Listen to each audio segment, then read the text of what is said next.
You're not going to believe this. In science, we always say that you make observations, you have a theory, you go make more observations, and it's a very, very tedious process. Wrong. Nobody that I know of in my field uses the so-called scientific method.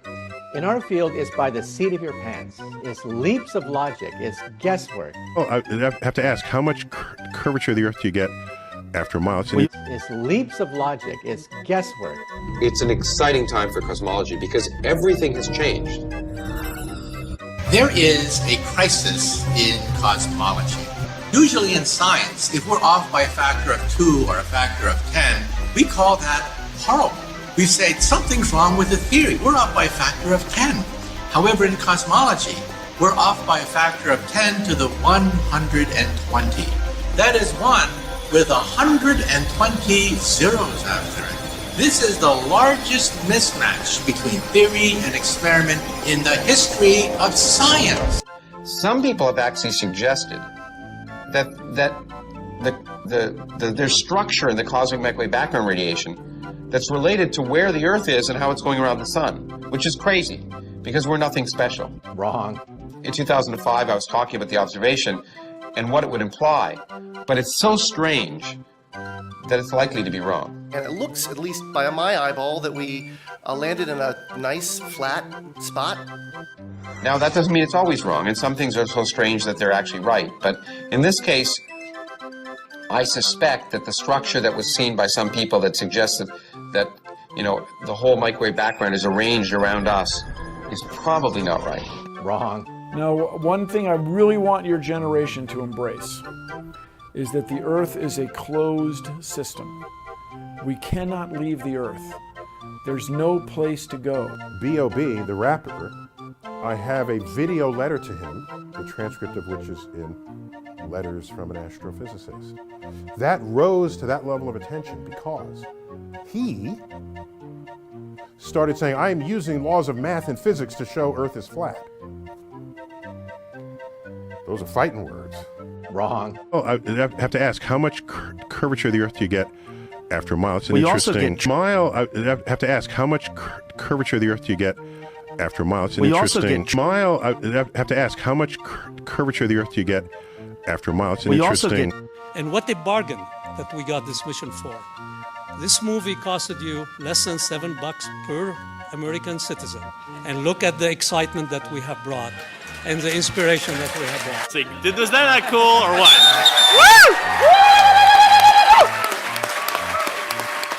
Wrong. See, is that not cool or what?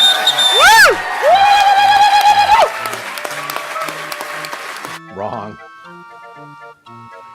Help with America's space. Adam, tell us about the landing.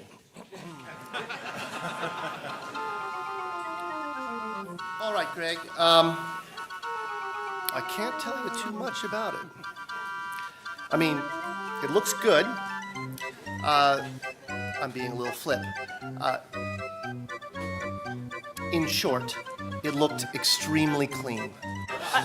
I have to ask you, what kind of file type? Can you tell us about the image file type and compression that was used to send this very important couple of thumbnails back from Mars? Yes, unfortunately, I absolutely cannot.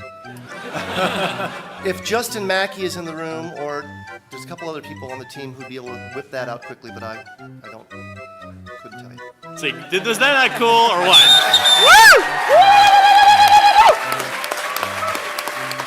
Wrong. It's leaps of logic. It's guesswork. The unmanned spaceflight website has coordinates for the landing that go down to something like 5 decimal points. I just wanted to confirm with you that you do have them.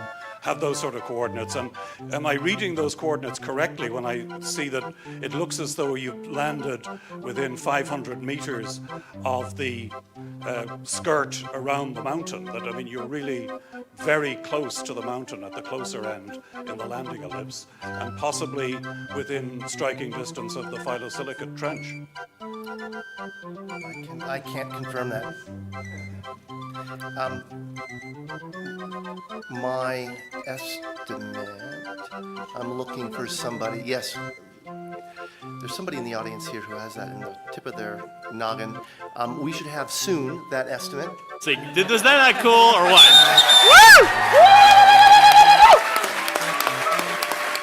Wrong. I'd go to the moon in a nanosecond.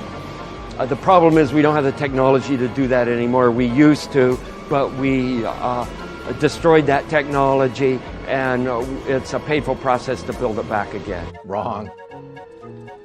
And that dude who jumped out of a perfectly good balloon, what's his name?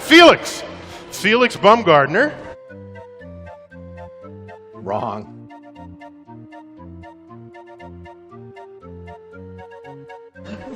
He would have been about 2 millimeters above the surface of this globe. That's his edge of space jump.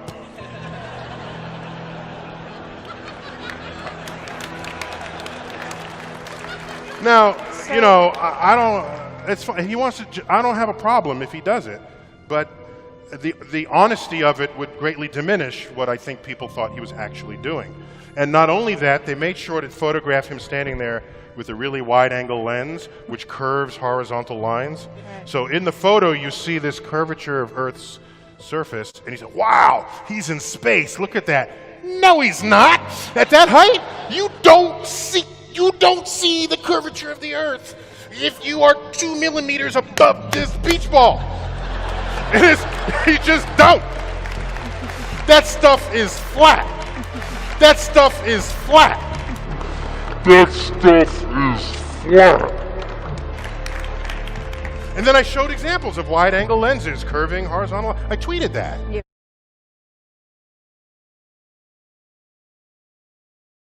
But I don't want to be a spoiled, curmudgeon or anything. I just wanted you to put.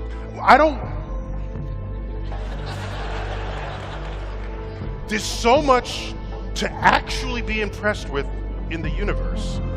I don't want you to be distracted by things that are not. That's all I'm trying to say. Excellent. Okay. Thank you. Thank you. Can I hold it? You can hold it. Can I hold her? Everyone expects to see three absolute heroes radiating with happiness and pride for their incredible achievement. But their faces appear somber, tense, somehow preoccupied instead. They seem uncomfortable, and there are several truly embarrassing moments during the event. When the three astronauts are asked the meaning of a mission that has brought mankind on another celestial body for the first time, the three don't seem too eager nor too enthusiastic about answering the question. Many of us and many other people in many places have speculated on the meaning of this first landing on another body in space.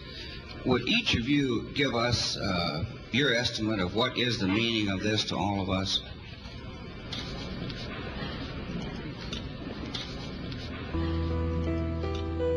And when Armstrong describes their achievement as the beginning of a new era, he seems more like a person forced to read from a script than someone actually convinced of his own words. The entire program, it's a beginning of a new age.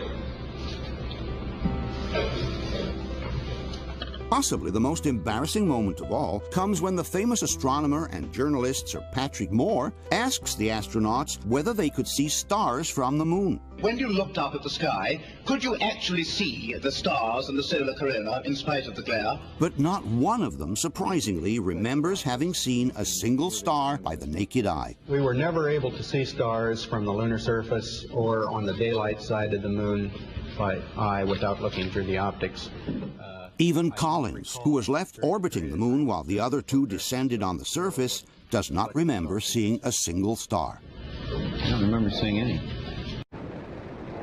What are the stars like in space? Like, are they just brighter than on Earth, or how would you describe it? They're brighter, but they're different. A lot of things different about it. One, you don't have the atmospheric distortion, so they don't twinkle, right? So you see lots of points, and you see lots of points, and that literally millions of them. There's, the thing about Carl Sagan, billions of stars. There really are billions and billions of stars, and you can see them. In fact, they're so numerous, it's very difficult to pick out the constellations you and I see here on the ground. Why has nobody been to the moon in such a long time? That's not an 8-year-old's question. That's my question. I want to know, but I think I know. Because we didn't go there, and that's the way it happened. And if it didn't happen, it's nice to know why it didn't happen, so in the future, if we want to keep doing something, we need to know why something stopped in the past that we wanted to keep it going.